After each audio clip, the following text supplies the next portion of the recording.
네, 지금부터 제13회 한국 인터넷 거버넌스 포럼 시작하도록 하겠습니다. 오늘 대주제는 인공지능 시대 안전과 인권의 멀티 스테이크홀더 거버넌스라는 아주 흥미로운 타이틀을 가지고 시작을 하게 되었습니다. 오늘 오전 세션은 이 유스 섹션으로 특별히 마련되었고요. 이화여자대학교에서 학생들이 미래 세대의 인터넷 시대의 주역으로서 준비한 내용들을 가지고 발표를 하게 되었습니다. 자리를 마련해 주신 이 키가와 더불어서 많은 참석자 선생님들께도 감사의 말씀을 드립니다. 많이 부족한 점이 있더라도 좋은 조언과 또 바람직한 도움을 좀 주셨으면 하는 바람입니다. 발표를 시작하기 전에 오늘 발표자들과 또 토론을 맡아주실 전문가 선생님들 간단히 인사를 드리고 발표를 위해서 자리를 다시 한번 재배치를 하도록 하겠습니다. 저는 사회를 맡은 이화여자대학교 정치외교학과 민병원입니다. 네, 반갑습니다. 그리고 오늘 발표는 4명의 이화여자대학교 정치외교학과 학부 그리고 대학원 학생들로 구성되어 있고요. 특별히 지난 한 학기 동안에 걸쳐서 지난 몇 달에 걸쳐서 대학원생들과 학부생들이 오랜 기간 준비를 해서 오늘 이 보시는 제목 테크노 봉건주의 시대 초국적 데이터 거버넌스에 대한 정치적 고찰이라고 하는 제목으로 발표를 하게 되었습니다. 발제자들을 간단히 소개를 드리겠습니다. 안 나오신 분들도 거기서 잠깐 자리에서 인사를 부탁해 주시기를 부탁드리겠습니다. 이화여자대학교의 박소희 오늘 발표 팀장이 되겠습니다. 네. 네, 마찬가지로 신유정 학생입니다. 그리고 엄채은 씨, 또 박세현 씨. 네 분께서 이따가 같이 발표를 하실 예정이고요. 또 오늘 귀중한 토론을 맡아주실 4분의 전문가 선생님들을 간단히 인사를 먼저 요청을 드리겠습니다. 순서대로 제 이쪽부터 먼저 오픈넷의 오경미 연구원님, 또 이화사회과학원의 양지수 박사님, 또 카카오의 전영권 팀장님, 네. 한국인터넷진흥원의 김정주 팀장님. 네, 오늘 좋은 말씀을 기대를 하도록 하겠습니다. 그러면 일단 자리가 약간 협소한 관계로요. 먼저 토론자 선생님들께서는 이 PPT를 좀 쓰는데 좀 오히려 약간 에러가 있을 수 있으시니까 편하게 관중석 쪽으로 이동을 하셨다가 이따가 발표가 끝나면 다시 모시도록 하겠습니다. 네, 그러면 이 박소희 씨가 먼저 우리 팀원들 앞으로 나오셔가지고 발표를 시작해 주시기 바라겠습니다.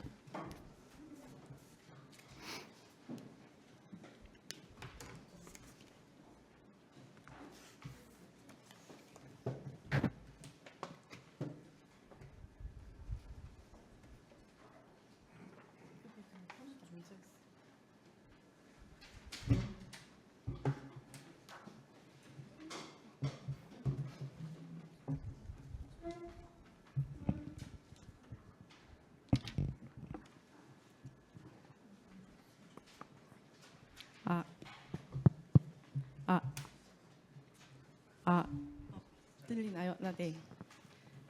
네, 안녕하세요. 테크노 봉건주의 시대의 초국적 데이터 거버넌스에 대한 정치적 고찰이라는 제목으로 근본 세션 발표를 맡게 된 이화여자대학교 팀입니다. 저는 제 옆에 앉아 계신 신유정, 엄채은, 박세현 학생과 함께 오늘 약 90분에 걸친 세션을 이끌어 나갈 이화여자대학교 정치외교학과 박소희고요. 우선 아침 이른 시간임에도 불구하고 저희 세션에 자리해 주신 귀빈분들께 감사의 말씀드립니다. 저희 본 세션은 디지털 플랫폼 산업이 야기하는 글로벌 불평등의 화두를 테크노 봉건주의라고 하는 어떤 이론적인 틀을 통해서 제시하고자 합니다. 테크노 봉건주의라고 하는 것은 사실 굉장히 신생 개념이고 따라서 여러 논쟁들이 좀 따라 붙어 있는 그런 개념이라고 할 수 있습니다. 근데 디지털 플랫폼 산업의 발달으로 인한 어떤 글로벌 시민사회의 어려움, 글로벌 정치경제 차원의 어려움을 공공의 담론 안으로 좀 끌고 들어온다는, 적극적으로 끌고 들어오려는 노력의 어떤 대표주자격이라는 점에서 논의의 적실성을 갖는다고 할 수 있습니다. 그래서 그래서 이러한 문제의식 하에서 본 발표는 다음의 순서대로 진행이 될 예정입니다.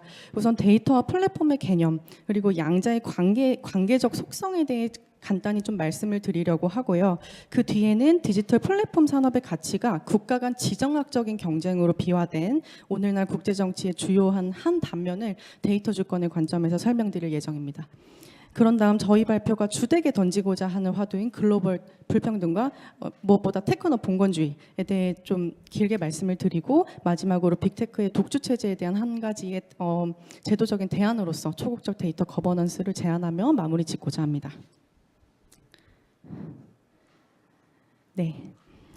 그래서 테크노 봉건주의라고 하는 굉장히 다소 도발적일 수도 있는 본 발표의 주제를 본격적으로 소개드리기에 앞서서 논의의 가장 기본적인 전제가 되는 데이터와 디지털 플랫폼 그리고 양자의 관계에 대해서 간략히 설명드리고자 합니다. 그래서 데이터와 플랫폼의 어떠한 속성이 플랫폼 경제에 대한 아무런 정치 경제적 전망의 배경이 되고 있는지에 대해서 좀 보다 구체적으로 알아보기 위한 선결 작업이라고 할 수 있습니다. 그래서 우선 데이터입니다. 다양한 학술적인 논의뿐만 아니라 언론 또는 플랫폼 업계를 불문하고 데이터는 재화, 굿즈의 비유가 되고는 합니다. 혹은 재화를 넘어서 석유를 대체할 수 있는 어떤 신흥 자원으로 빗대는 논의도 종종 포착이 되고는 합니다.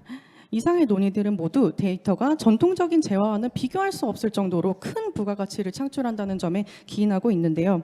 다만 다종다양한 디지털 공간에서 무한히 지금 이 순간에도 양산되고 있는 개별 데이터 자체는 사실 그렇게 큰 가치가 없다고 볼 여지도 존재합니다.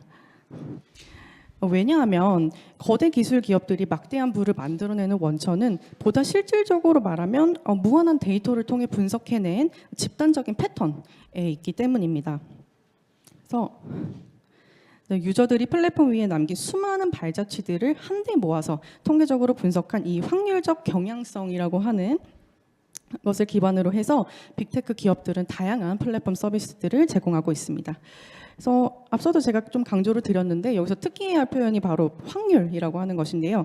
그 막대한 데이터를 기반으로 해서 도출한 집단의 행위적인 경향성이라고 하는 것은 실로 어마무시한 자원이다 그렇게 말씀드릴 수 있습니다.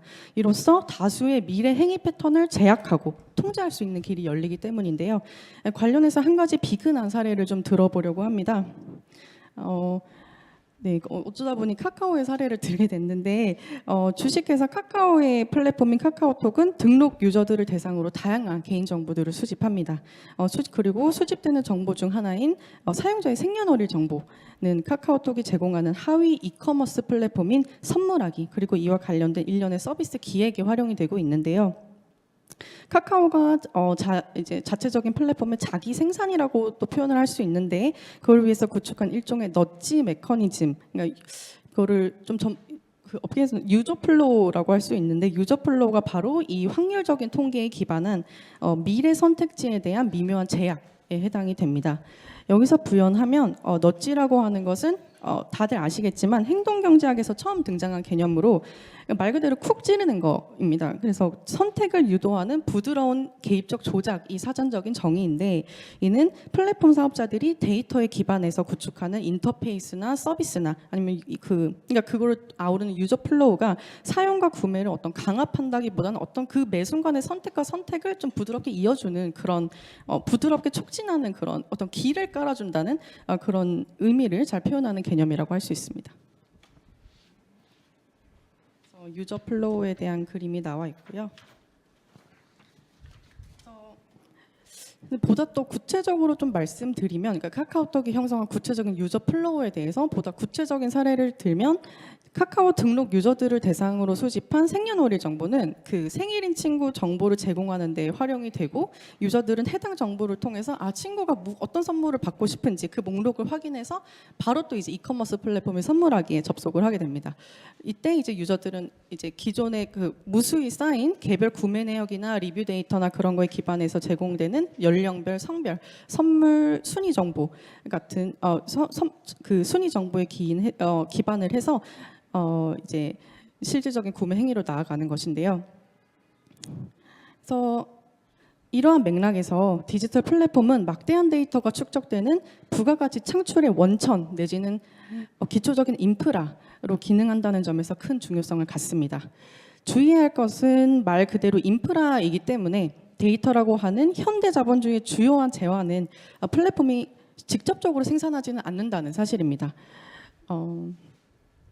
네, 여기 생비자라는 개념이 나와 있는데요. 생비자라고 하는 개념이 대변하듯 개별 플랫폼 이용자는 플랫폼 서비스의 소비자인과 동시에 데이터를 무수히 양산하는 생산자에 해당합니다.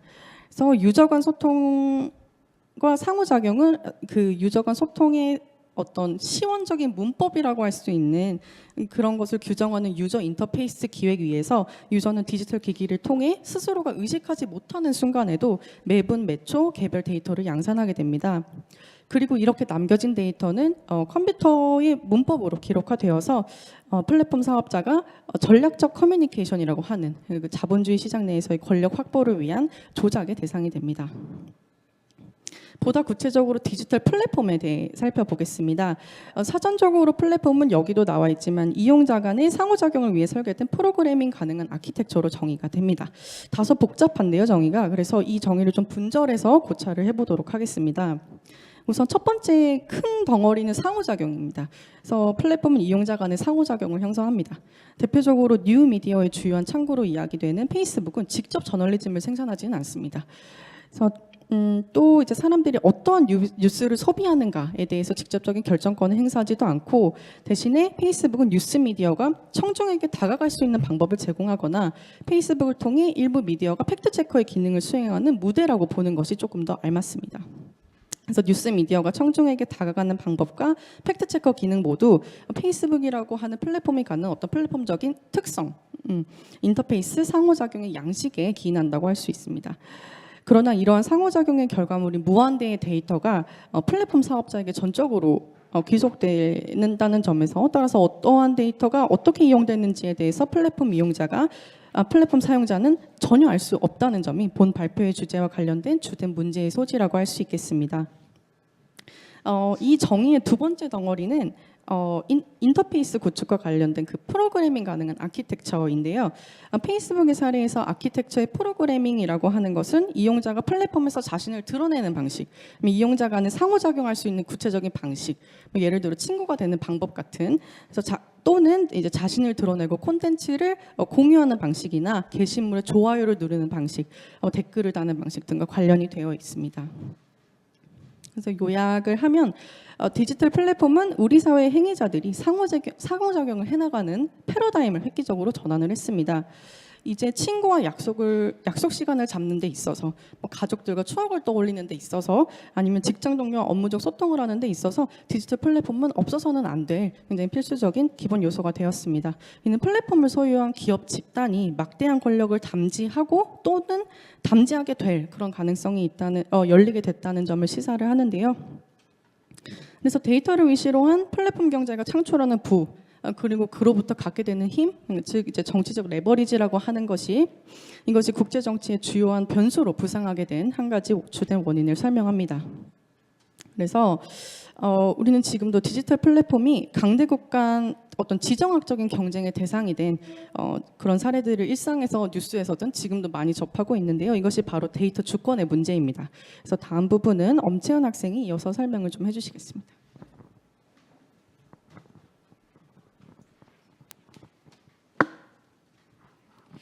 네, 이번에는 좀 사례 위주로 디지털 플랫폼 산업이 국가와 맞물려 어떤 방향으로 흐르고 있는지에 대해서 설명을 드리도록 하겠습니다. 현행 디지털 플랫폼 산업의 정치 경제적 동학으로 주요하게 포착되는 것은 데이터 주권과 플랫폼 지정학의 문제다라고 볼 수 있습니다. 각 국가들은 자국민의 데이터가 타국에 넘겨져 정치, 경제적으로 이용되는 상황을 방지하고 플랫폼 기업의 성장을 통해 우위를 점하기 위해서 데이터 주권을 주창하고 있습니다. 즉, 데이터의 문제가 기업의 차원에 국한되지 않고 지정학적 문제로 변모되는 상황을 나타내고 있는 것입니다. 예시로 우리가 주변에서 자주 접할 수 있는 기사인 미국, 중국의 틱톡 분쟁, 그리고 한국, 일본의 라인 분쟁 등이 있습니다. 네, 먼저 미중 틱톡 분쟁에 대해서 설명드리도록 하겠습니다. 이 틱톡은 짧은 동영상을 일컫는 숏폼 SNS 어플리케이션으로 중국 바이트댄스 기업의 플랫폼입니다. 기존 동영상 시장은 유튜브 등 미국 실리콘밸리 출신의 디지털 플랫폼이 20년 이상 독점을 하였는데 이러한 시장의 대항마적 역할을 하며 경쟁 중이다라고 볼 수 있습니다. 틱톡은 전 세계에서 약 10억 명이 사용을 하고 있고 미국에서만 1억 5천만 이상의 사용자를 보유하고 있습니다. 그런데 미국이 틱톡에 불만을 가지는 이유는 중국 정부의 강한 통제 하에 바이트댄스가 있기 때문입니다. 틱톡 소유주 바이트댄스는 외형상으로는 민간 기업이지만 2017년 제정된 중국 사이버 보안법에 따라 당국이 요구하면 어떤 데이터나 자료도 즉시 제공해야 할 의무를 가지고 있습니다. 이와 관련하여 미국의 전략국제문제연구소는 지난 3월 틱톡이 국가 안보에 제기할 수 있는 잠재적 위험으로 첫 번째, 틱톡이 미국 정치를 흔들기 위해 정치적 사보타주일 가능성, 두 번째, 틱톡이 미국인의 개인 데이터를 수집하는 데 남용될 가능성, 세 번째, 휴대폰 등의 디지털 디바이스에 틱톡을 다운로드할 때 중국의 악성 소프트웨어가 삽입될 가능성 등을 제기한 바 있습니다.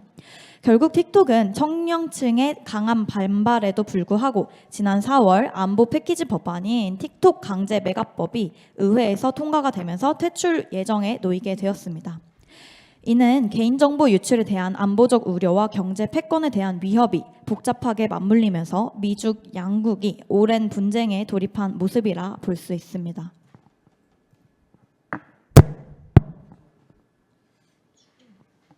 죄송합니다. 네, 또 다른 사례로는 한국이 직접적으로 연관되어 있는 라인 사태를 들 수가 있는데요. 라인 사태는 일본 소프트뱅크가 향후 먹거리 사업으로서 AI 반도체 개발을 추진하면서 촉발되었습니다.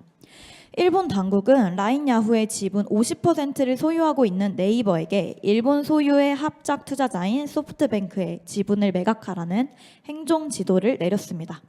명목은 데이터 유출 사태가 네이버가 발발시켰다라고 라면서 자국민을 데이터를 보호하기 위해서다라고 하지만 사실은 추후 아시아 및 글로벌 진출 시에 일본 기업이 유리한 고지를 점할 수 있게 하려는 것으로 해석되고 있습니다. 이 행정 지도는 자본주의 국가의 경우 잘 찾아볼 수 없는 일본 특유의 정치 경제적 정책이라고 할 수 있는데요. 기업 이익이 일본 국가 차원의 안보 이익과 맞물리며 국가가 개별 기업의 지분 구조 변경을 명령하는 초유적 사태라고 볼 수 있습니다. 일본 총무성이 라인 야후의 구체적인 대응책을 요구한 기한은 7월 1일로 본 사태가 한국의 국가 안보 및 기술 주권과 밀접한 관련이 있다는 점에서 차주에 큰 파동이 있을 것으로 예상되고 있습니다. 네, 이렇듯 새로운 권력 자원으로 부상한 플랫폼 경제와 관련하여 국가와 기업의 관계를 국가 플랫폼 자본주의로 포착한 이론적 논의들이 존재합니다.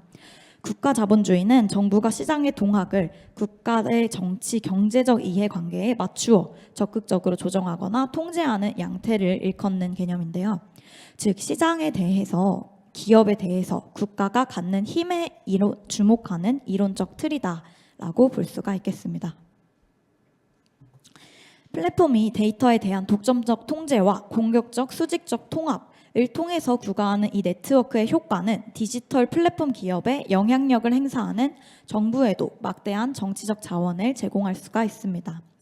이러한 정치적 레버리지는 선택적 혁신, 즉 수익 창출에 기여할 수 있는 혁신에 향하여 자본을 제공하는 국가의 직접적인 개입을 통해 다시금 강화가 된다라고 볼 수가 있습니다. 이는 비단 앞서 설명드린 틱톡 라인 사태에 해당하는 문제뿐만이 아닌데요. 빅테크 규제 정책을 둘러싸고 미국과 중국 정부의 행보 자체의 변화가 존재하는 실정입니다. 지난 2023년 1월 미 의회가 구글, 아마존, 메타, 애플로 대표되는 자국 빅테크 기업을 겨냥하여 초당적으로 발의한 바 있는 반독점 패키지 법안이 제117대 의회 회기 내에 통과되는데 실패하고 자동 폐기된 바 있습니다. 사실 이 미국 내의 반독점 기조는 19세기부터 이어져 온 유구한 정책적 전통이다라고 할 수가 있는데요. 시장 내 경쟁을 보호하기 위해 셔먼법으로 대표되는 이 유구한 정책적 전통이 소비자 후생을 보호하는 것으로 정책의 취지가 다소 훼손되고 있는 역사를 가지고 있었습니다. 그런데 바이든 정권에 들어서 신브랜다이즈 운동이 부흥하면서 재차 주목이 되었는데요. 경쟁 보호라는 정책의 목적을 되살리고 빅테크의 영업 행태에 대한 실질적 규제로 나아가고자 하는 운동이다라고 볼 수가 있습니다.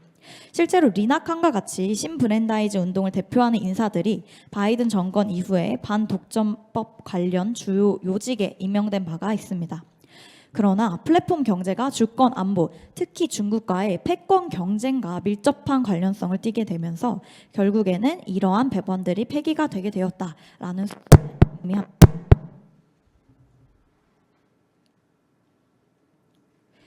이렇듯 정책 기조를 선회하고 있는 것은 미국 정부뿐만이 아닙니다. 중국 정부 또한 지난 2020년 자국 전자상거래 대기업 알리바바의 창업자 마윈이 당국의 핀테크 규제를 정면으로 비판한 것을 계기로 빅테크에 대한 규제를 대폭 강화한 바가 있었는데요. 그러나 국내의 각종 거시경제적 지표가 악화되면서 디지털 플랫폼을 적극 지원하는 방향으로 극적 전환을 하게 됩니다. 22년 2월에는 플랫폼 산업의 글로벌 진출 지원을 발표하였으며 23년 4월에는 플랫폼 산업 발전 지원 및 플랫폼 기업 통한 고용 창출, 국제 경쟁력 제고 방향을 내세우면서 빅테크에 대한 전폭적인 지지를 약속한 바가 있습니다. 이렇듯 데이터와 플랫폼은 현재 기업 차원을 넘어서 국가 차원에서 다루어지고 있는 제재라고 볼 수가 있는데요. 그러나 본 발표는 플랫폼 경제의 문제를 국가 안보 또는 주권의 차원에서만 접근하는 것은 지나치게 근시안적이다라는 것을 주장하고자 합니다. 글로벌 정치 경제의 차원에서 플랫폼 경제가 어떠한 역사적 경로를 걸어가고 있는지 또한 어떠한 역사적 분기점들을 만들어낼 것인지에 대해서 깊게 고찰해 볼 필요성이 제기되고 있습니다. 이러한 문제의식과 관련하여 저희가 오늘 제시하게 될 개념이 바로 테크노 봉건주의다라고 볼 수 있습니다. 이에 대해 설명드리기에 앞서 플랫폼 경제가 야기하는 글로벌 불평등의 문제에 대해서 간략히 설명드리도록 하겠습니다.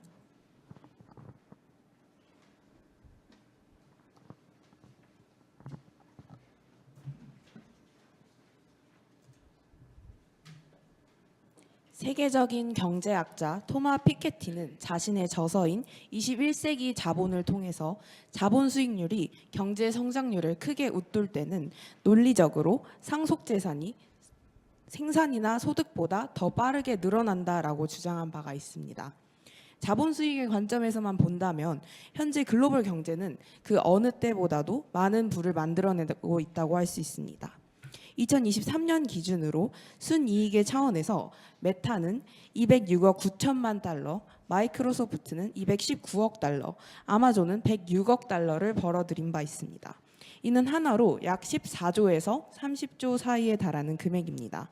그러나 현실적으로 전체 글로벌 정치 경제와 그 안에서 삶을 영위해가는 일반 행위자들은 이러한 부의 증대를 실감하기 어려운 것이 현실입니다. 아마존, 구글, 메타 등 글로벌 경제를 이끌어가고 있는 빅테크 기업이 밀집해 있는 미국의 경우를 한번 생각해 보겠습니다. 경제 성장률을 고려했을 때 미국 경제는 코로나 이후 전례 없는 호황을 보내고 있습니다. 특히 2023년 미국의 경제 성장률은 2.5%로 이는 나머지 G7 국가들의 수치를 약 1% 정도 포인트 상회하는 수치입니다. 그러나 이와 같은 높은 경제 성장률에도 불구하고 미국 바이든 정권은 취임 이래 큰 인기를 얻고 있지 못하고 있습니다. 원인은 바로 미국의 실질 임금 성장률이 이를 따라와주지 못하고 있기 때문입니다. 2023년 미국의 실질 임금 성장률은 1.9%였고 한 설문조사에 따르면 오직 28%의 미국인만이 당시 경제를 긍정적으로 평가하였습니다.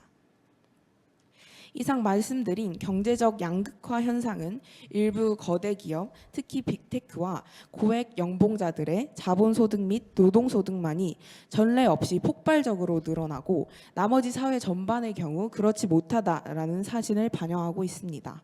그리고 이러한 양극화는 능력주의의 가치, 현대 민주사회의 근본이 되는 사회정의의 원칙에 위배될 수 있다는 점에서 문제적이라고 할 수 있습니다. 경제적 양극화와 분배의 불평등이 가져오는 사회적 문제는 오늘날 전 세계적으로 인기를 얻고 있는 극우 대중영합주의 퍼퓰리즘이 대표적입니다. 글로벌 정치 경제의 불평등은 부의 집중뿐만이 아니라 급격하게 변화하는 노동의 차원에서도 포착되고 있습니다. 일자리의 플랫폼 기술이 쉽고 빠르게 결합하는 이른바 플랫폼화 현상이 가속화됨에 따라 전 세계적으로 이 플랫폼 노동의 범위와 규모가 크게 확대되고 있습니다. 그 결과 주요 선진국의 플랫폼 노동에 종사하는 노동자는 약 5,500만 명으로 집계되고 있으며 우리나라 역시 2022년 기준 약 80만 명 정도로 추정하고 있습니다. 플랫폼 노동은 노동 근로계약을 기반으로 한 전통적인 종속 노동과는 달리 플랫폼을 매개로 서비스를 제공하기 때문에 제도적인 울타리 밖에 벗어나 있습니다. 불안정, 불특정이라는 리스크를 지고 있는 이 플랫폼 노동은 양질의 일자리가 될 수 없습니다. 이러한 점에서 급격한 플랫폼화가 많은 플랫폼 노동 종사자들의 생계를 넘어 노동권을 위협하는 바닥치기 경쟁을 조장하고 있다는 점을 알 수 있습니다. 또 다른 글로벌 불평등의 문제로 자녀국의 문제를 말씀드리고자 합니다. 이는 플랫폼 경제 및 혁신으로부터 배제되어 있는 주변 국가들에 대한 이야기입니다. 현재 플랫폼 경제에서 주도적 권력을 가진 것은 미국 정부이고 유럽은 이러한 미국의 헤게모니를 상쇄하기 위해 인공지능법, 개인정보보호법 등의 글로벌 규범의 제정에 나서고 있습니다. 그러나 이러한 플랫폼 경제의 주변부에 위치한 자녀 지역의 경우 기술 혁신과 규범 형성의 과정 모두로부터 배제되어 있다는 점에서 불평등한 글로벌 정치 경제의 구조가 악화 일로를 걷는 주요한 원인이 되고 있습니다. 이는 경제학자 가이 스탠딩이 제시한 개념인 프레카리아트, 최저 수준의 생활에 급급한 불안정한 노동 계급을 양산하는 주된 배경이기도 합니다. 이상의 내용은 국가 차원의 플랫폼 지정학 경쟁에 가려진 보다 큰 차원의 화두라고 할 수 있습니다. 너무도 많은 이들이 너무도 오랜 시간 일하지만 그럼에도 불구하고 최저 생활을 벗어날 수 없다라는 글로벌 정치 경제의 현주소는 플랫폼 경제와 불평등의 문제를 글로벌 차원에서 적극적으로 고찰해야 할 이유라고 할 수 있습니다. 이러한 현실과 관련하여 조금 더 무겁게 문제의식을 던진 것이 바로 테크노 봉건주의 개념입니다. 이에 대해서 신유정 학생이 발표해 주시도록 하겠습니다.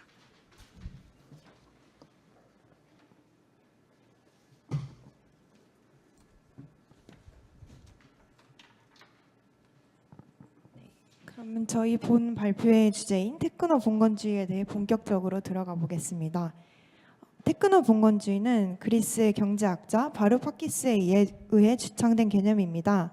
바루파키스에 따르면 오늘날 우리는 더 이상 자본주의 사회에 살고 있지 않으며 기술적으로 진보한 봉건주의로 대체되었습니다. 봉건제는 중세 유럽에서 형성된 사회 및 정치 체제로 영주와 농노로 이루어진 장원을 기초 단위로 하여 농노는 영주에게 예속당하여 각종 부역, 공납과 의무 행위를 제공해야 했습니다. 하지만 이러한 봉건주의는 15에서 18세기에 이르러 자본주의로 대체되어 오늘날까지 지속되어 왔습니다. 바루파키스의 위와 같은 주장은 16세기 이후 지속되어 온 자본주의의 역사 자체를 뒤집는 주장이라고 할 수 있습니다. 그렇다면 그 주장의 배경은 무엇일까요? 바루파키스가 포착했던 현실은 빅테크 기업들의 성장 독주 체제였습니다.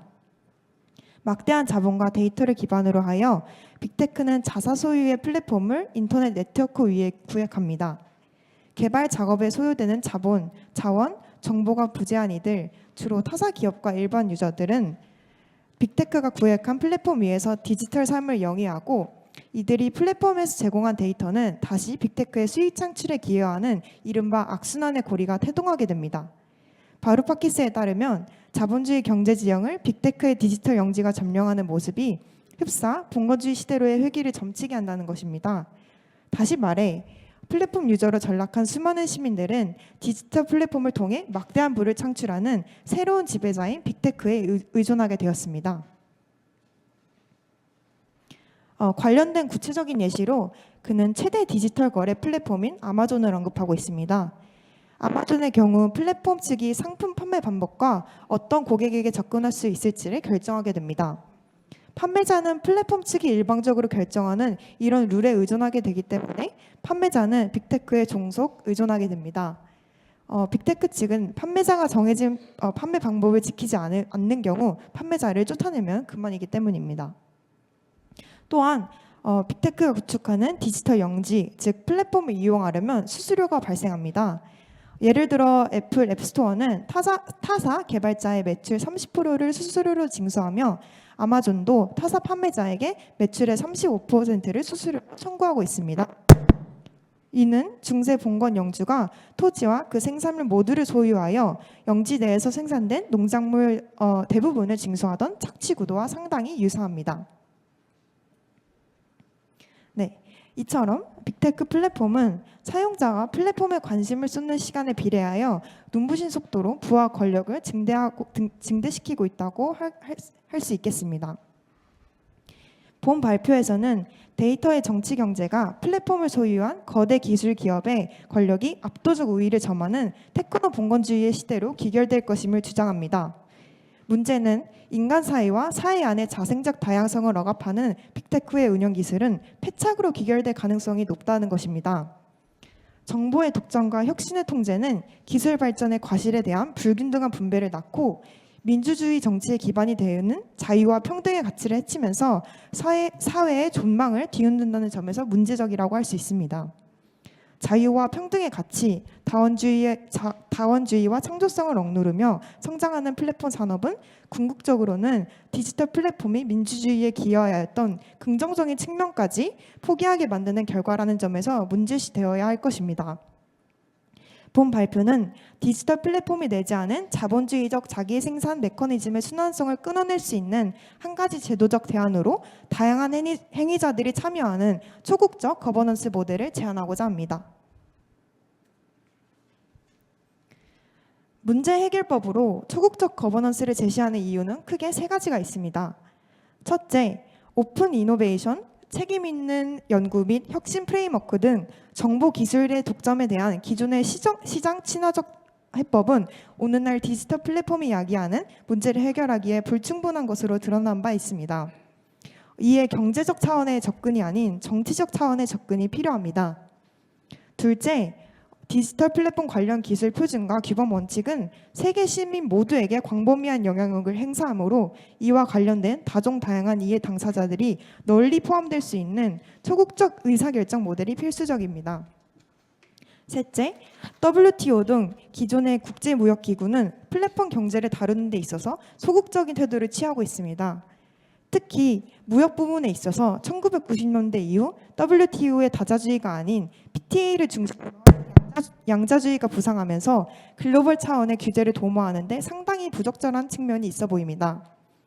요컨대 디지털 기술의 발전은 민간 대기업과 금융이 독점하고 있더라도 그것이 글로벌 시민사회에 미칠 영향은 광범위하기 때문에 문제를 글로벌 차원에서 공동으로 관리하기 위한 거버넌스 체제가 요청됩니다. 초국적 거버넌스의 구체적인 청사진을 논의하기에 앞서서 현재 인터넷 주소자원 거버넌스의 핵심 모델인 다중이해 당사자주의에 대해 우선 비판적으로 검토해볼 필요가 있습니다. 타산적으로 다중이해 당사자주의는 공적 문제에 대해 절차적 규칙에 기반한 수평적 권력 관계 하에서 두 가지 이상의 계층에 따라 해결을 도모하는 초국적 거버넌스를 의미합니다. 여기에서 계층은 국가, 국제기구, 민간기업, 시민사회로 분류됩니다. 다중이해 당사자주의는 정부, 기업, 시민사회 등 다양한 행위자를 의사결정 과정에 포함시켜 포괄적이고 민주적인 거버넌스를 보장하려는 모델로 제안되었지만 인터넷 기술의 공유제적 특성과 근본적으로 불화하며 비효율적인 프레임워크가 되고 말았습니다. 구체적으로 다중이해 당사자주의 모델의 한계는 다음과 같이 요약될 수 있습니다. 첫째, 다중이해 당사자주의 모델은 미국의 헤게모니를 반영합니다. 따라서 수평적인 행위자 간 권력 관계를 골자로 하는 거버넌스 체제로 정의되기에는 어려운 지점이 있습니다. 둘째, 초국적 자본의 이해관계를 반영합니다. 문제 해결 과정에 있어서 다국적 대기업의 이해관계가 우선시되는 경우가 많아 공정한 거버넌스를 시도하는 데는 한계가 있습니다. 아이칸의 경우 도메인 명칭 분쟁 해결에 직접 재산권 보호를 가장 우선적 가치를 삼는다는 점에서 상표권을 보유한 자본의 권리를 사이버 공간까지 확장하는 제도라는 비판이 존재합니다. 셋째, 이상의 정치 경제적 제약 조건으로 인해 실질적인 거버넌스의 목적을 달성하기 어렵다는 한계가 있습니다. 아이칸이 수행하는 역할은 단순한 기술 문제를 넘어서며 그것이 지구적 차원에서 행사하는 영향력의 정치, 경제, 사회적 함의는 결코 작지 않습니다. 아이칸은 일반 최상위 도메인 명칭 등록 시장의 규모를 결정하고 사이버 공간에서의 직접 재산권과 상표권 확대 적용의 문제를 다루며 결과적으로 인터넷에서의 표현의 자유 문제에 상당한 영향을 미치기도 하기 때문입니다. 이러한 역할적 기대에도 불구하고 아이칸이 미국의 헤게모니와 초국적 자본의 이해관계를 반영한 비영리 법인으로 운영되고 있다는 점은 그 역할의 수행에 있어서 일정한 제약이 따를 수밖에 없음을 시사합니다. 마지막으로 이 모든 과정에서 자녀 지역의 경우 아이칸의 운영 과정에서 다소 축소되거나 주변화되는 측면이 존재합니다. 그렇다면 어떠한 거버넌스적 절차와 규범들이 디지털 플랫폼 경제를 둘러싼 글로벌 정치 경제의 불평등을 해소하는 데 기여할 수 있을까요? 본 발표는 실질적인 초국적 거버넌스 형성에 포함되어야 할 몇 가지 원칙과 규범을 통해 구체적인 청사진을 그려보고자 합니다. 다음은 다시 박서희 학생께서 말씀해 주시겠습니다.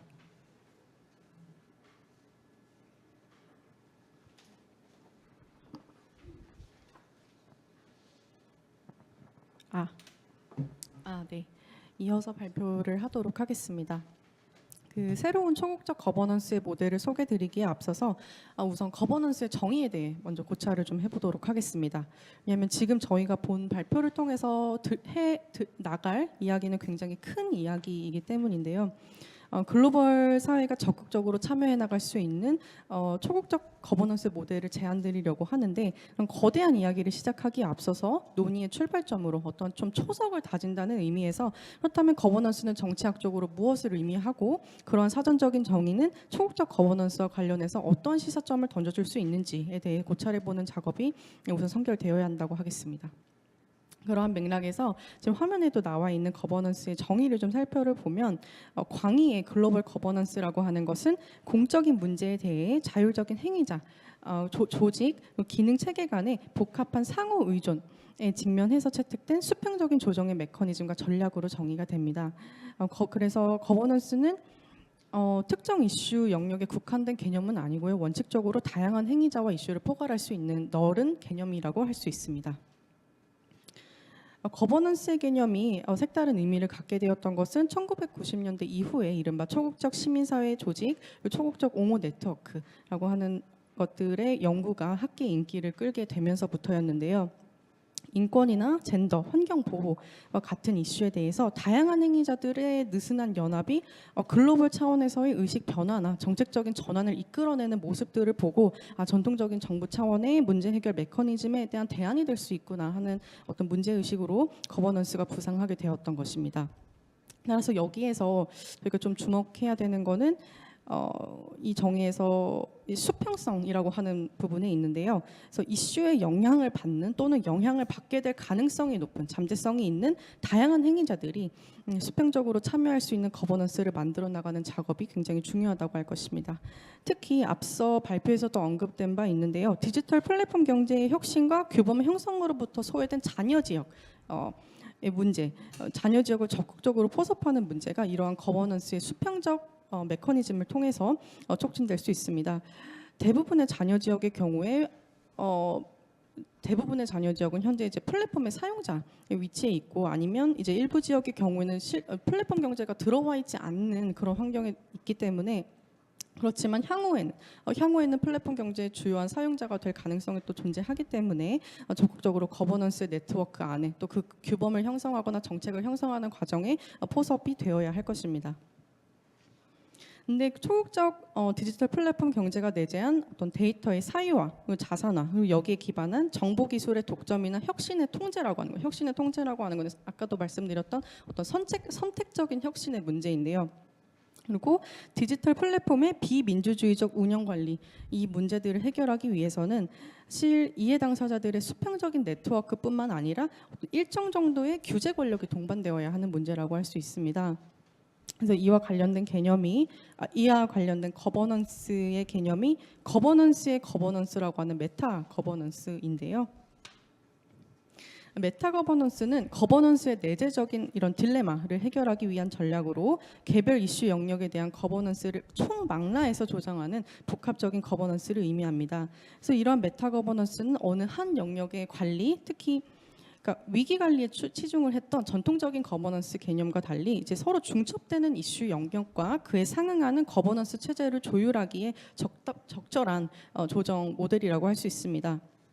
그래서 개념의 주창자인 제섭이라는 분이 있는데 이분에 따르면 메타 거버넌스는 다원성과 복잡성을 특성으로 하는 중첩된 거버넌스 네트워크의 균형 모색, 어려운 표현인데 그러니까 여러 하위 거버넌스 체제의 균형을 좀 모색을 해보자 이런 내용인데요. 이 균형 모색을 골자로 하는 개념이라고 할 수 있습니다. 따라서 메타 거버넌스 하에서는 이슈 해결의 용이한 정도에 따라서 필요한 규율의 정도에 따라서 수평적인 질서와 수직적인 질서 모두가 함께 공존하게 됩니다. 즉 시장 질서도 함께 존재할 수 있고요. 위계적인 질서도 존재할 수 있고 아니면 이질적인 위계 질서라고 하는 개념도 있는데 이런 것들이 모두 함께 공존할 수 있는 모델이 바로 메타 거버넌스인 것입니다. 그래서 그럼 메타 거버넌스가 포함하는 수직적 규율의 영역은 어디에 적용이 될 수 있느냐라고 하면 우선 하나는 빅테크의 독점 문제, 독과점과 관련해서 도입이 될 수 있습니다. 약탈 가격이라고 하는 문제, 저가의 가격 정책을 통해서 여러 저가의 가격 정책을 통한 어떤 기업을 결합하는 문제나 아니면 여러 사업 부문을 이제 플랫폼을 기반으로 해서 계속 확장시켜 나가는 문어발식 확장에 대해서 비단 국내 차원의 반독점 규제뿐만 아니라 글로벌 차원의 규제가 필요하다고 주장해 볼 수 있습니다. 또 요컨대 저희가 제시하고자 하는 초국적 거버넌스 모델은 자본주의의 핵심 요소라고 할 수 있는 공정한 경쟁과 혁신을 다시금 되살리는 것을 목표로 삼는 모델이라고 할 수 있습니다. 아울러 메타 거버넌스는 주권 국가의 역할과 자주성을 인정하는 모델입니다. 특히 자국의 안보가 걸린 데이터와 기술의 차원에서 국가가 스스로의 이익을 추구하고 자국민을 보호하는 것은 당연하기 때문에 이와 관련해서 국가는 합당한 보호 정책을 추구할 수 있어야 됩니다. 다만 중국이나 러시아 아니면 인도와 같이 국가 정부가 자국민의 데이터를 전적으로 좀 통제하고 남용하는 세태를 방지하기 위해서 이 글로벌 거버넌스 차원에서 어떤 가이드라인을 형성하고 규제하는 작업이 필요하다고 할 것입니다.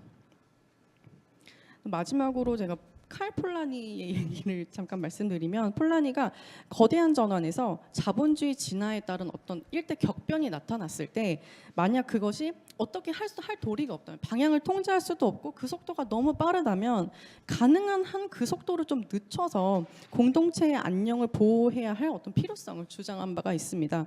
그래서 이러한 견지에서 빠르게 변화하는 디지털 플랫폼 경제가 그게 막을 수 없다면 그리고 그게 일정 정도 필요한 혁신이라면 글로벌 정치 경제나 글로벌 시민사회에 미칠 수 있는 어떤 악영향을 좀 최소화하기 위해서는 응당 초국적인 협력이 필요하다고 할 것입니다. 그래서 마지막으로는 박세현 학생이 이상의 논의와 이제 한국의 국가 전략을 좀 연결을 지으면서 저희 발표를 마무리 지어 주시겠습니다.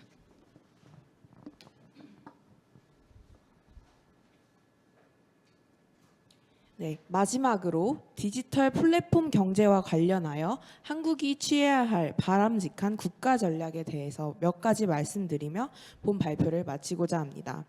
디지털 플랫폼 산업이 야기하는 글로벌 정치 경제의 불평등은 강대국 차원 또는 일부 국가군 주도하에서는 절대 해결할 수 없는 어려운 문제입니다. 특히나 디지털 플랫폼의 경우 다양한 차원의 이해 당사자가 참여하고 있고 또한 참여할 필요성이 존재하기 때문에 다양한 국가와 초국적 행위자들의 지지와 협력을 필요로 하며 앞서 말씀드린 초국적 거버넌스와 관련하여 또한 참여할 필요성이 있기 때문에 다양한 국가와 초국적 행위자들의 지지와 협력을 필요로 하며 새로운 규범을 정립하고 질서를 구축해야 할 필요성이 있습니다. 우리나라는 플랫폼 강국으로 앞서 말씀드린 초국적 거버넌스와 관련하여 이율배반적인 입장을 취하게 될 수도 있습니다. 그러나 디지털 플랫폼 경제와 이로 인해 야기되는 경제적 불평등, 위태로운 노동자들의 양상, 정치적 이념의 극단화 등 지속 가능한 한국 사회의 유지라고 하는 장기적인 목표를 위해 반드시 해결되어야 하는 정치적 문제이기에 초국적 거버넌스에 한국의 주도적인 참여가 요청되는 바입니다. 이러한 역사적 분기점에서 한국이 디지털 플랫폼 거버넌스에 주도적으로 참여하는 것은 국가이익의 측면에서도 큰 득실이 되는 선택일 수 있습니다. 본 발표는 한국이 일종의 규범 기업가로서의 역할을 해나갈 것을 제언합니다. 규범 기업가란 글로벌 디지털 플랫폼 산업 전반 및 관련 거버넌스 운영에 중추적인 규범 형성에 주도적인 역할을 수행하는 국가를 의미합니다. 관련하여 아이칸의 경우 대한민국은 플랫폼 강국으로 자부할 수 있음에도 불구하고 미국의 제도를 일부 수용하는 모습을 보여주고 있습니다. 보다 주도적으로 규범을 제시하는 태도의 변화가 필요한 때입니다. 플랫폼 강대국 사이에서 충돌을 중재하거나 디지털 격차를 겪고 있는 저개발국의 입장을 모두 아우름으로써 우리나라는 중견국의 지위를 적절히 이용하여 국제사회에서의 입지를 다지고 국가 이익을 도모할 수 있습니다. 한국은 플랫폼 강국의 입장에서 또한 중진국의 입장에서 또한 선진 민주주의 국가의 입장에서 균형 잡힌 거버넌스 규범을 제시할 수 있으리라 기대됩니다. 아울러 디지털 플랫폼 산업이 근미래의 정치 경제를 이끌어 나가는 주된 동력이 될 것으로 기대되는 점에서 한국이 디지털 플랫폼 거버넌스의 주된 행위자로 활동하는 것은 국가 권력의 측면에서도 큰 도움이 될 것입니다. 대표적인 규범 기업가 국가의 사례로 환경 문제와 관련된 스칸디나비아 국가의 예시를 들 수 있습니다. 19세기 초부터 스칸디나비아 국가들은 환경에 대한 넓은 공공적 관심을 기반으로 하여 숲 보호 정책 등 다양한 국내적 차원의 환경 정책을 실시한 바 있습니다. 이러한 정책적 전통이 21세기 이후 주변부의 변방 국가라고도 하는 스칸디나비아 국가들이 국제사회에서의 영향력을 모색하려는 노력과 맞물리며 이들이 국제 환경 거버넌스의 주된 행위자로 자리매김하는 배경이 되었습니다. 이와 관련하여 한국이 제시할 수 있는 글로벌 디지털 플랫폼 거버넌스의 주요 원칙과 규범들은 다음과 같습니다. 우선 디지털 플랫폼이 야기하는 정치 경제적 문제에 대한 정치권과 시민사회의 문제의식 제고가 필요합니다.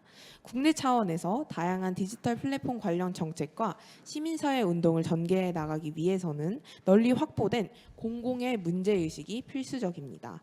따라서 플랫폼의 공적인 의미를 새롭게 고찰하고 시장의 영역과 공공의 영역 간 균형점 모색에 시민사회의 주도가 필요합니다. 그 다음 국내의 성공적인 정책 사례를 기반으로 초국적 디지털 플랫폼 거버넌스의 핵심적인 화두를 국제사회에 던질 수 있어야 합니다. 이 과정에서 한국이 제시한 규범에 대한 적극적인 외교적 설득 과정이 필요하고 지지하는 다양한 국가와 IGO, NGO와 같은 초국적 행위자들에 대해서는 네트워킹을 통해 글로벌 차원의 운동을 주도해 나가야 합니다.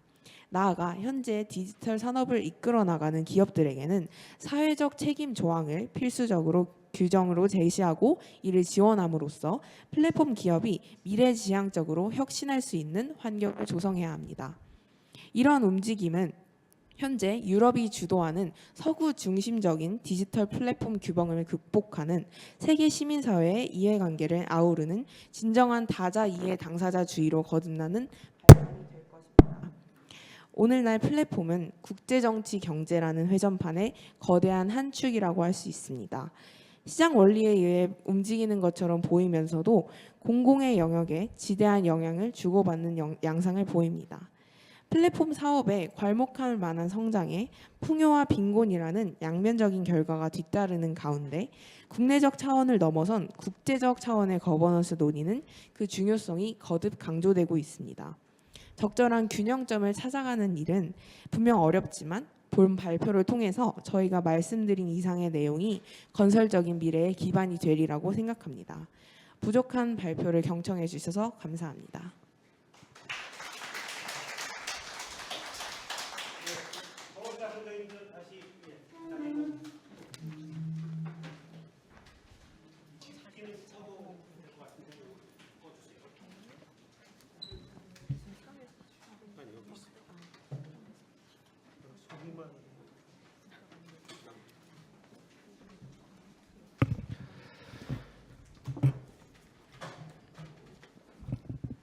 네, 테크노 봉건주의 시대 초국적 데이터 거버넌스에 대한 정치적 고찰, 굉장히 큰 주제를 장시간에 걸쳐서 아주 꼼꼼하게 발표를 해주셨습니다. 시간을 절약하는 의미에서요.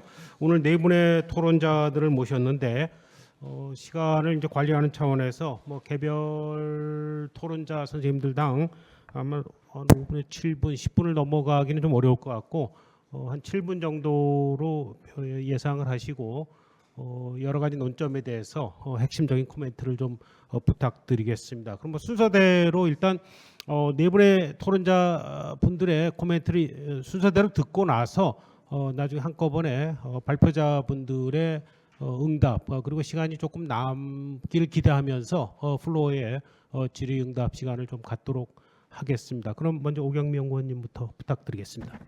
예, 안녕하세요. 오픈넷의 오경미 연구원입니다. 저희는 사실 플랫폼 거버넌스에 적극적으로 참여하고 있는 시민사회 단체이기도 합니다. 그래서 뒷부분에 논의가 굉장히 저희한테 많이 와닿고요. 그리고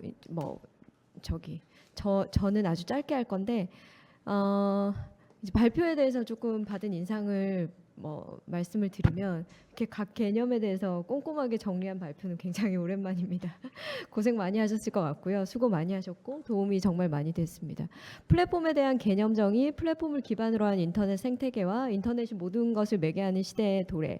그래서 플랫폼의 생산자이자 소비자인 이용자가 축적한 데이터를 기반으로 수익을 창출하는 글로벌 빅테크 정치 경제로 인한 불평등 해소 방법을 찾는 것이 목적이셨고 제도적 대안으로 초국적 거버넌스 모델을 제안을 하셨으나 수평적 네트워크인 거버넌스는 한계가 있고 일정 정도의 규제 권력이 동반되는 메타 거버넌스를 대안으로 제시한 것으로 이해를 했습니다. 그래서 국가 정부가 자국민의 데이터를 남용하는 그 세태를 방지하기 위해서 글로벌 차원의 가이드라인 형성 및 규제가 필요하다. 이게 골자였던 것 같습니다. 저희는 시민사회 단체의 관점에서 꽤나 다른 소통 방식을 제안하시는 거일 수도 있어서 흥미롭게 들었습니다.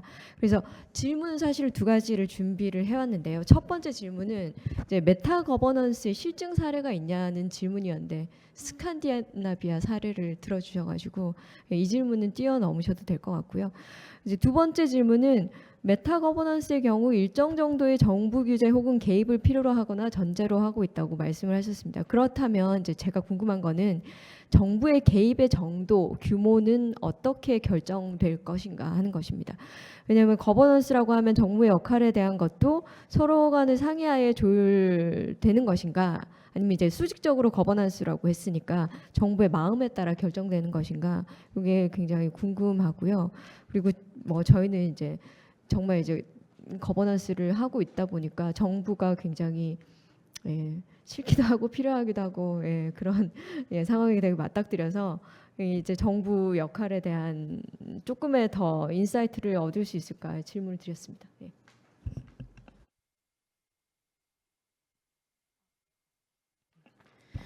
네, 안녕하세요. 이화사회과학원 양지수입니다.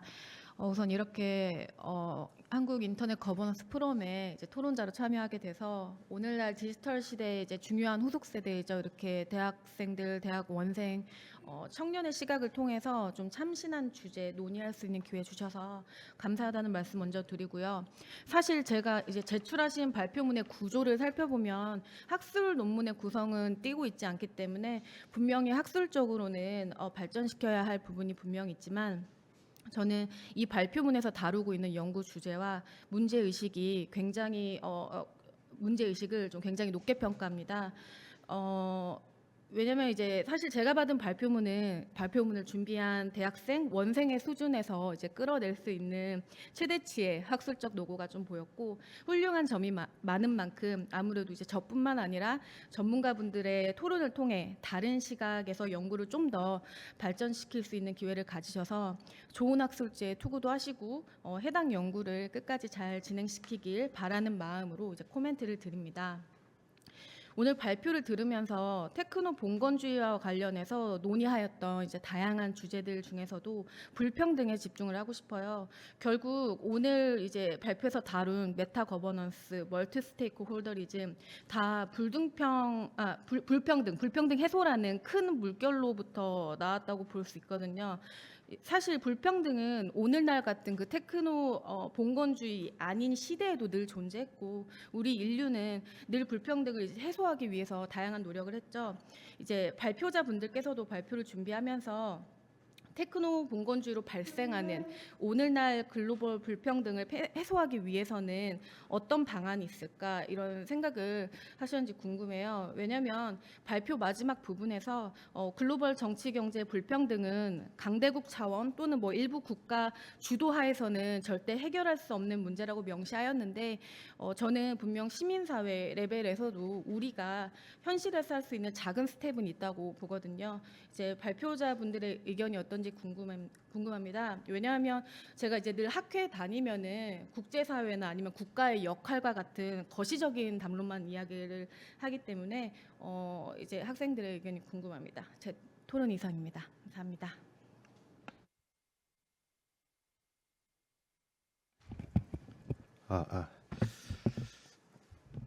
네, 안녕하세요. 카카오 전영균입니다.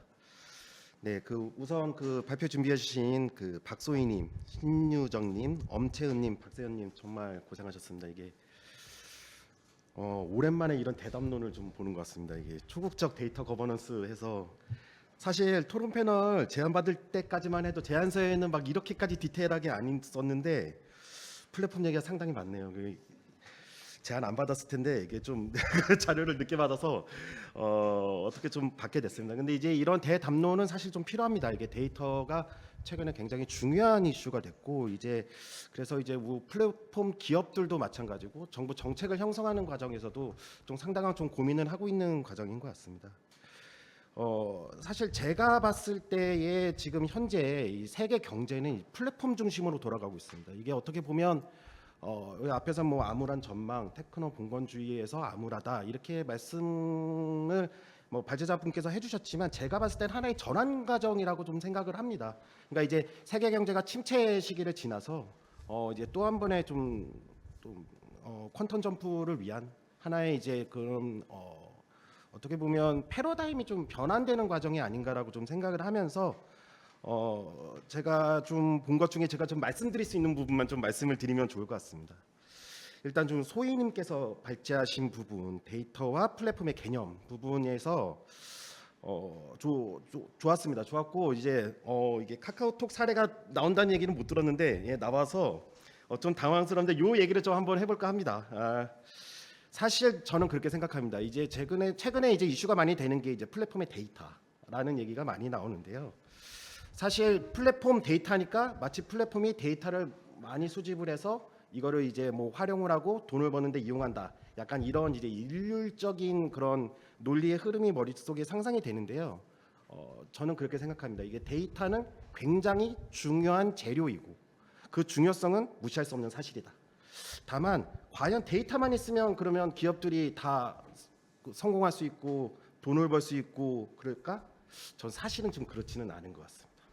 카카오톡 사례 한번 예시 들어주신 거 한번 볼까요? 생일 정보 얘기했고 넛지 효과를 통해서 선물하기로 이어지게 했다. 의도하진 않았지만 저희는 사실 카카오 같은 경우는 이게 서비스를 어떻게 진행하냐면 이용자의 편의성을 중심으로 기획을 하거든요. 그러다 보면 이제 이용자가 많이 머물게 되고 그러다 보면 이런 좋은 기능들이 나오게 되고 연결을 되게 되죠. 그 생일 정보 다시 돌아가 보면 이 생일 정보는 사실 모두 다 기억하시겠지만 거의 모든 인터넷 서비스가 생일 정보를 수집을 했습니다. 근데 이걸 어떻게 썼냐면 생일날 10% 할인 쿠폰 보내는 거에 썼죠. 그리고 메일 보내서 전영규님 생일 축하드립니다. 저희 사이트 한번 와주세요. 이렇게 써먹었죠. 근데 이제 저희는 이제 요렇게 이제 서로 간에 이용자 간의 연결을 중시 생각하면서 이런 걸 하나 만들게 된 겁니다.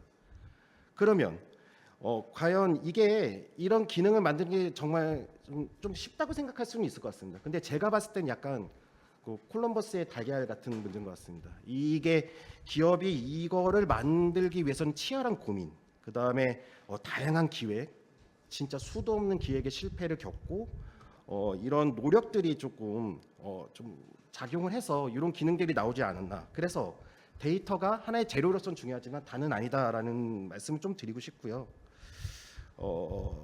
두 번째로 좀 말씀드리고 싶은 거는 이제 테크노 봉건주의입니다. 이제 이 플랫폼 서비스가 이제 영향력이 확대되고 특히 또 이제 구글, 뭐 이제 아마존, 우리가 페이스북, 애플, MS가 이제 주도하는 요즘에 옛날에는 저 때는 가파했는데 요즘 가팜까지 해갖고 MS까지 붙여서 이제 얘기를 하더라고요. 이제 이 주도하는 서비스가 영향력을 확대해가면서 이 데이터 활용 및 거버넌스에 대한 논의가 많이 나오고 있습니다.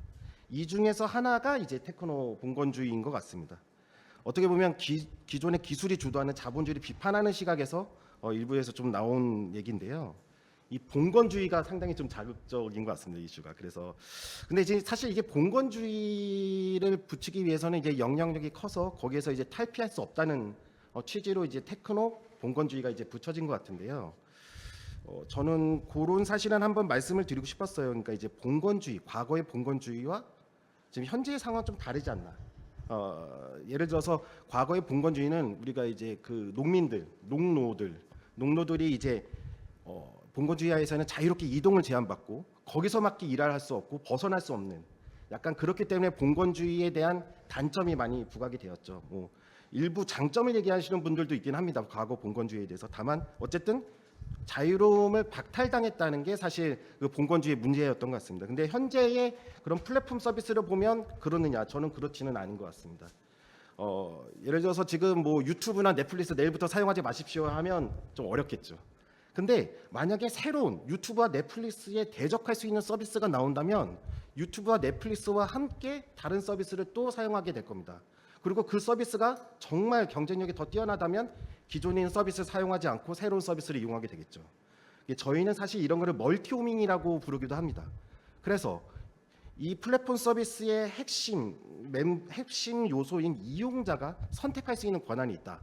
이런 측면에서 이제 과거의 봉건주의랑은 좀 다르지 않나는 생각도 듭니다. 이게 이 플랫폼 서비스 같은 경우는 영향력을 굉장히 많이 가지고 있는 것 같지만 상당히 트렌디하고 어떻게 보면 경쟁력이 높아졌다가 갑자기 사라지기도 합니다. 이제 뭐 과거 여러 서비스가 있었죠. 뭐 대표적으로 판도라 TV 같은 경우 혹시 기억하시는 분 연령대가 해서 조금 기억하시는 분인지 모르겠지만 유튜브가 나오면서 사실 판도라 TV 다 없어졌죠. 그렇게 굉장히 트렌드가 좀 빨리 돌아가는 서비스다 보니까 이 이용자의 선택이 중요하고 그러다 보니까 봉건주의라는 개념이 좀 다르지 않나. 그래서 저는 약간 이런 지금 현재 상황을 이제 네오 캐피탈리즘에서 한 단계 더 진한 굳이 표현을 빌리자면 테크노 자본주의가 아닌가라는 생각이 듭니다. 그래서 이런 구분이 왜 중요하냐면 사실 이런 구분이나 이런 시각에 따라서 향후의 정책, 데이터 정책이나 거버넌스에 대한 변화가 좀 필요하거든요. 그래서 이런 관점에 대해서도 한번 생각해 볼 필요가 있지 않나. 이게 과연 정말 봉건주의인가? 물론 이제 그 그리스의 경제학자가 말씀하셨지만 그분이 사실 그 구제금융 받을 때쯤 재무장관이셨거든요. 그래서 사실 그런 부분을 고려했을 때 이게 현재 상황, 경제 상황을 잘 이렇게 볼 수 있나. 그래서 테크노 자본주의, 테크노 봉건주의 뭐가 맞는지도 한번 같이 고민해 보시면 좋을 것 같고요. 저는 이제 제가 말씀드릴 수 있는 건 여기까지인 것 같습니다. 다만 이제 이게 저는 사실 박소희 팀장님께서 요거를 학술 논문로 발전시키기 위한 게 아닌가라는 좀 생각이 드는데요. 아니면은 조금 죄송하지만 이게 너무 주제가 좋습니다. 이게 대담론이기도 하고 사실 박사 논문이면 더 좋긴 하지만 이제 이 중에서 논문을 좀 출연할 수는 있을 것 같습니다. 근데 그런 측면에서 몇 가지 좀 한번 생각해 보시면 좋을 것 같은 게 이게 기존의 거버넌스들이 다자간 거버넌스들이 성공한 케이스가 별로 없습니다. 아까 뭐 숲보호 정책 말씀 주셨지만 사실 그거는 약간 이런 경제적인 거, 돈이 달린 문제와는 다르게 공공적인 차원이거든요. 그러다 보니까 어떻게 그게 다자간 그 거버넌스가 좀 성립이 될 수 있습니다. 근데 사실 요런 이제 경제적인 문제에서의 다자간 거버넌스, 아까 오경민 연구원님 잠깐 언급하셨지만 성공 사례가 있는지도 좀 한번 좀 살펴볼 필요가 있습니다. 이게 왜 필요하냐면 성공한 사례가 거의 없을 거거든요. 이게 경제적인 측면에서는 다자간 거버넌스가 쉽지 않습니다. 이게 힘의 논리가 적용이 되는 거기 때문에. 그리고 이제 그런 메타 거버넌스나 제안해 주신 이런 다자간 거버넌스가 가진 수평적 의사결정 구조에 대한 한계점도 이제 한번 클리어해 볼 필요가 있고요. 그다음에 한국이 과연 규범 기업가가 될 수 있을까라는 문제. 이게 정치 외교적으로 정치 외교 학과시니까 그런 부분도 한번 고민해 보면 좋을까라는 좀 생각을 했습니다. 네, 너무 좀 길었네요. 이상입니다. 네, 감사합니다. 특히 전 팀장님께서 뭐 담론의 주제에 대해서는 아주 좋다고 칭찬하셨지만 내용에 대해서는 격하게 반대를 하시는 것 같습니다. 아마도 이따가 다시 소환이 되실 걸로 생각을 합니다. 일단 뭐 발제자분들께서는 저 토론자분들의 요지를 잘 정리하셨다가 이따가 간단히 답변해 주시고요. 마지막으로 김정주 팀장님. 네, 안녕하십니까. 저는 한국인터넷진흥원의 김정주라고 합니다. 어쩌다가 보니까 제가 이 정부 대표로 나오게 됐는데 저는 약간 좀 뭐랄까 사회 기업 친화적이라고 이해하시면 될 것 같고요. 왜냐하면 제가 이제 한 15년간 그 인터넷 서비스하고 산업진흥 업무를 담당을 하다 보니까 약간 사업자들의 이제 의견을 좀 이해하는 그런 좀 측면이 좀 있는 것 같습니다. 그럼에도 불구하고 말씀드리자면은 약간 좀 아쉬웠던 점은 이제 정말 참 그 전에 정말 새로운 어떤 시각으로 해가지고 잘 정리해 주셔서 너무 저도 신선했었고요. 저희 좀 시야를 넓힐 수 있는 그런 좋은 기회였던 것 같습니다. 너무 고생 많으셨고요. 하지만 조금 아쉬웠던 부분은 플랫폼 사업자를 좀 악마화시키지 않았나라는 그런 생각을 좀 가지고 있습니다. 현재 이제 플랫폼 사업자들 경우는 물론 이제 독과점이라든가 뭐 좀 안 좋은 측면들 많이 좀 있기는 있습니다. 그 전에 이제 거슬러 올라가면은 2009년에 이제 한국의 스마트폰이 처음 했을 때 이제 피처폰 시장이지 않았습니까? 이제 그때 당시에는 이동 3사가 관련된 그 콘텐츠와 관련된 인터넷 콘텐츠와 관련된 시장을 선점하고 있었습니다. 통화도 마찬가지였고 문자도 마찬가지였고 심지어는 유선 인터넷까지 다 이제 가지고 있는 어떤 그런 세대였었고요. 당시 이제 피처폰을 사용하던 사용자가 만약에 10,000원에 어떤 구매를 했다라고 하면은 콘텐츠 사업자들한테는 단 5%밖에 가지 않습니다. 지금 30%, 그러니까 30%를 플랫폼 사업자가 떼가고 70%를 개발자한테 주지 않습니까? 그 당시에는 5%만 콘텐츠 사업자가 가져가고 95%가 플랫폼 사업자에 종속되는 그런 구조였었습니다. 그래서 처음에 아이폰이 나왔을 때 스티브 잡스가 70%를 준다고 해서 기존에 있던 피처폰 사업자들이 그쪽으로 다 몰려간 그런 상황이 좀 있었습니다. 뭐 문자도 마찬가지로 이제 카카오톡이 탄생하기 전에는 문자 발송비가 건당 30원이었습니다. 근데 신기한 거는 그때도 30원이었고 지금도 30원입니다. 그때가 폭리를 취한 건지 지금이 좀 출혈 경쟁을 하는 건지는 잘 모르겠지만 어쨌거나 문자 발송 비용도 통신사 320이 다 이제 30원이었던 어떤 그런 사례가 좀 있었고요. 또 방송 콘텐츠 시장 예를 봐서는 지상파 또는 이제 PP, 그러니까 채널 사용 사업자는 PP사들이 방송 플랫폼을 거의 시장을 장악하다시피 했었습니다.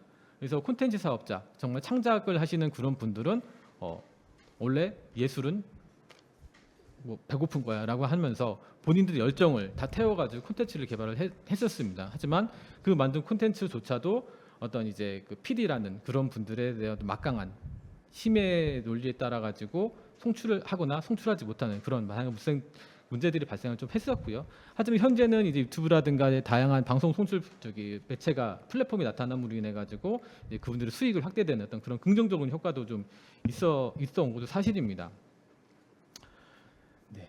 그래서 저는 이 측면에서 봤을 때 플랫폼 사업들 약간 긍정적인 측면을 좀 봐줬으면 좋겠다. 라는 어떤 그런 입장을 좀 말씀드리고 싶고, 그 플랫폼 사업자들도 처음에는 상당히 힘들었습니다. 사실 처음에 뭐 카카오톡도 지금은 그때 당시에 이제 한메일이죠. 한메일하고 통합이 되면서 기업이 좀 커지게 됐지만 스타트업으로 시작을 좀 했었고, 대부분의 어떤 이제 현재 플랫폼 사업자들의 시작은 처음 광고로 시작했었습니다. 처음에 광고 수익을 가지고 돈을 벌다가 그 수익을 다시 재투자에 사업 확장시키는 이제 그런 쪽 발전을 좀 해왔고요. 또 다시 한번 또 앞으로 돌아가면은 광고 시장도 마찬가지였습니다. 광고 시장도 지상파라든가 신문이라든가 그런 사업자들 위주로 좀 독과점 시장이 유지가 되었었지만, 이제 그러니까 온라인 광고라는 새로운 어떤 이제 그 광고 플랫폼이 탄생함으로 인해 가지고 그런 독과점 구조가 깨지고 어떤 그 스마트폰이라는 어떤 새로운 그 플랫폼 생태계를 만드는 원동력이 되어 왔습니다. 그런 측면에서 봤을 때는 플랫폼 사업자들의 어떤 기존 사업자의 독과점 구조를 깨고 이용자라든가 어떤 새로운 콘텐츠 개발자들의 어떤 창의력을 더 개발할 수 있는 어떤 이제 그런 원동력이 되지 않았나 싶기는 합니다. 뭐 그럼에도 불구하고 플랫폼 사업자들이 약간 뭐 이제 부정적인 면도 저지른 면이 있긴 있겠죠. 이제 그런 부분에 대해서는 이미 정부가 나서 가지고 어떤 규제라든가 이제 그런 부분을 좀 하고 있고, 예전에는 이제 그 법으로 인해 가지고 그거를 좀 방어를 막았다고 하면은, 최근에는 기업도 이제 ESG 경영이라는 거를 트렌드가 좀 나타나 가지고 글로벌 투자자라든가 이제 그런 어떤 거대 자본자들도 사회적 책임을, 각 기업들의 사회적 책임을 다하도록 요구를 좀 하고 있습니다. 그런 측면에서 봤을 때는 어느 정도 이미 그 어떤 플랫폼 사업자들의 책임성을 다하기 위한 제도가 마련돼 있다고 생각을 좀 하고 있고요. 또 다른 측면에서 봤을 때 이전 시장 경제, 시장 논리만큼 그 멀티 스테이크홀더리즘이 반영된 사례는 없다고 생각을 좀 하고요. 즉 이용자의 그러니까 이용자들의 어떤 이제 편의성이라든가 그런 걸 고려하지 않고 부정을 저지르게 되면은 자동적으로 시장에 도출되는 어떤 이제 그런 현상이 발견되고 있기 때문에, 제가 봤을 때는 테크노 봉건주의라는 말 자체는 약간 좀 저도 강하지 않나라는 생각을 좀 가지고 있고요. 시장 경제가 어떻게 보면 눈에 보이지 않는 어떤 감독자로서 그 역할을 다하고 있지 않나 생각을 좀 하고 있습니다. 제 의견을 간략하게 좀 말씀을 좀 드리도록 하겠습니다. 이상입니다. 네, 감사합니다. 플랫폼 사업자들 입장을 많이 지지해 주셨고, 뭐 잘못은 너그럽게 용서해주고 악마화하지 말아달라. 라고 하는 뭐 이 좌파대 우파의 의견으로 아주 단순하게 정리가 또 되지 않을까 싶습니다. 일단 토론자분들의 의견들을 아주 간단하게 시간 절약을 해주셔서요. 일단 저희들이 약간 토론할 시간적 여유가 있는 것 같습니다. 일단 발제자들의 입장을 중요한 포인트에 대해서 간단하게 듣고 또 플로어에서 여러 의견들을 더 들어보도록 하겠습니다. 네, 발제 팀장을 맡은 박소희입니다. 일단 네, 테크노 봉건주의라는 개념이 굉장히 센 개념인 건 맞아요. 그래서 이 굉장히 또 신생 개념인 것이 그 저희가 지금 발표해서 소개드린 그 그리스 경제학자 야니스 바루파키스의 책이 2024년에 나왔거든요. 그래서 사실 굉장히 아직 그러니까 다양한 의견이 많은 개념이라고 할 수 있는데, 그럼에도 불구하고 정치학도가 글로벌 정치 경제나 아니면 글로벌 불평등의 견지에서 할 수 있는 이야기가 뭘까라고 하다가, 그렇다면 이게 꼭 필요한 화두라면 다소 거칠더라도 우리가 할 수 있는 이야기를 하자. 그래서 가져온 개념이 테크노 봉건주의고요. 그렇기 때문에 저희가 굳이 이 발표에서 조금 어떤 중립적인 견지를 취해서 뭐 이 얘기 저에게 드리기보다 일단 한 가지 이렇게 꽉 입장을 저희가 그러니까 테크노 봉건주의 견지에서 끌고 가자고 해서, 이게 들으실 때는 굉장히 이제 플랫폼 산업이 이제 악마화되고 뭐 이렇게 들으셨을 수도 있을 것 같아요. 근데 네, 그럼에도 불구하고 저희가 이제 제시하려고 했던 초국적 거버넌스 모델이라고 하는 것은, 그렇다고 저희가 자본주의 전후로 회귀하자 이런 건 아니고, 그러니까 자본주의가 가지고 있는 그 혁신의 원동력이라고 하는 거, 인간 사회 발전의 원동력이 됐던 그런 공정한 혁신과 경쟁이라고 하는 걸 좀 어떻게 되살릴 수 있을까라고 이렇게 고민을 하면서 이제 얘기를 끌고 왔습니다. 그래서 이제 논의 처음은 이제 좀 이렇게 그렇게 좀 강하게 들으셨을 수도 있지만 이제 결론부는 그거를 조금 우리가 해결할 수 있는 차원의 논의를 해보자, 그런 것이 요지였고요.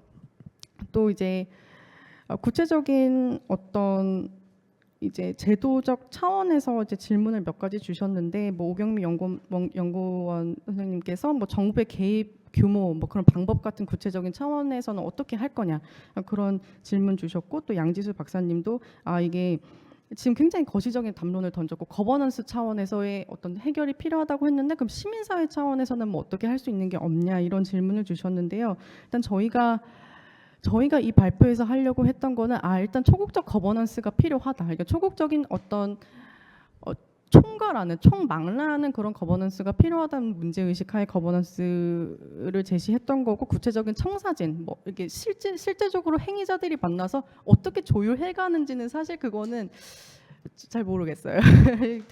그거는 개념을 던져주시면 저희가 알아서 해야 되나요? 그거는 가봐야 그 제도의 어떤 합리적인 디자인이라고 하는 거는 지금 저희가 굉장히 이제 구체적으로 이렇게 제시하는 데까지는 이르지 못했어요. 그래서 그 부분은 좀 보완이 되어야 할 것 같고, 또 이제 시민사회에 대해서 저희가 이제 시민사회 차원에서 어떤 공공적인 어떤 문제의식이 공유되는 거는 중요하다고 말씀드렸는데, 어떤 구체적인 노력에 대해서는 말씀드리지 않았어요. 그래서 그 부분을 양지수 박사님께서 지적을 해주신 것 같은데, 사실 저는 되려, 그러니까 저희는 이제 오히려 시민사회 차원에서 문제를 해결할 수 없기 때문에 지금 초국적인 레벨까지 지금 간 거거든요. 왜냐하면 이렇게 매일의 일상을 살다 보면 이게 이게 굉장히 시스템 차원의 문제고, 단지 어떤 내 개인의 차원이라든지 그 차원에서 해결이 될 수 없는 문제라는 어떤 문제 의식이 있었어서, 그래서 그거를 굉장히 결국에 추상성을 끌어올리다가 결국에 이제 초국적 거버넌스까지 가게 된 것 같습니다.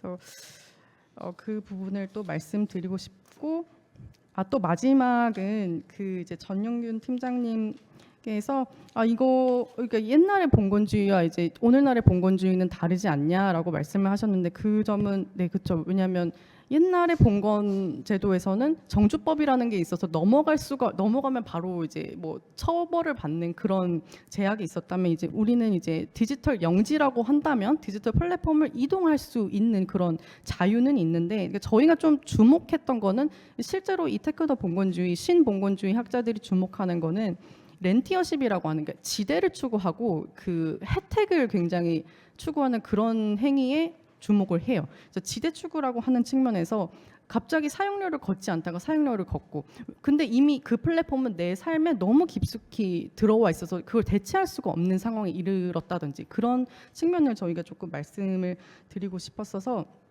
그 렌티어십이라는 개념에 좀 초점을 맞춰주시면 될 것 같고, 또 정말 마지막으로 저희가 디지털 플랫폼의 이점 자체는 이렇게 부정을 하지 않습니다. 그래서 디지털 플랫폼이 정치학적으로 뭐 아랍의 봄이라든지 미투 운동이라든지 민주주의의 발전을 촉진한 사례들이 있기 때문에 그런 거를 좀 되살리자라는 차원에서 본 논의를 좀 준비를 해보려고 했습니다. 감사합니다. 네, 여러 가지 논점들이 있지 않을까 생각이 듭니다. 일단 뭐 간단하게 답변은 해주셨는데요. 전체적으로 발표자분들의 입장은 뭐 아까 농담으로 좌파라고는 했습니다만은 테크노 봉건주의라고 하는 이론적인 개념에 꽂혀서 그쪽 그 개념을 중심으로 해서 이 현안 데이터 거버넌스에 대한 현안을 들여다보다 보니까 이런 흥미로운 논점들이 좀 나오지 않았나 싶습니다. 뭐 전체적으로 산업혁명 이후에 이 칼 막스가 이 노동이라고 하는 생산 요소에 대비해서 자본이 가지고 있는 영향력이 점점 커지는 부분들을 진단을 했고 이론화를 했는데, 그게 이제 최근에 10여 년 전부터 이제 피케티 같은 사람들이 그러한 불평등이, 그러니까 말하자면 우리의 노동으로 획득하는 소득이 자본으로 획득하는 소득보다 훨씬 적게 대표가 되고 있다라고 하는 논지를 던진 바 있습니다. 이제 그것이 이 기술, 특히 플랫폼 경제라든가 데이터 산업을 통해서 더 심화되고 있지 않을까라는 가설로 지금 이제 발전을 시키고 있는 중에 아닐까 이렇게 생각을 해봅니다. 일단 뭐 그런 맥락에서 그런 배경에서 이 연구가 진행되었다라고 말씀을 드릴 수 있고요. 일단 우리 토론자 선생님들이나 발표자분들이 아마 추가로 또 얘기할 기회는 있을 것 같은데 일단 여기에 참여하신 이 오디언스 분들 께서도 많은 궁금증이라든가 또 이견이 있으실 걸로 생각을 합니다. 뭐 저희가 시간이 벌써 이제 10분 정도밖에 안 남았는데요. 뭐 질문 몇 개 받고 또 의견들을 여쭙겠습니다. 발제자분들이나 토론자 어느 누구에도 괜찮으니까 혹시 질문이 있으신 분들은 예, 말씀해 주시기 바랍니다. 예.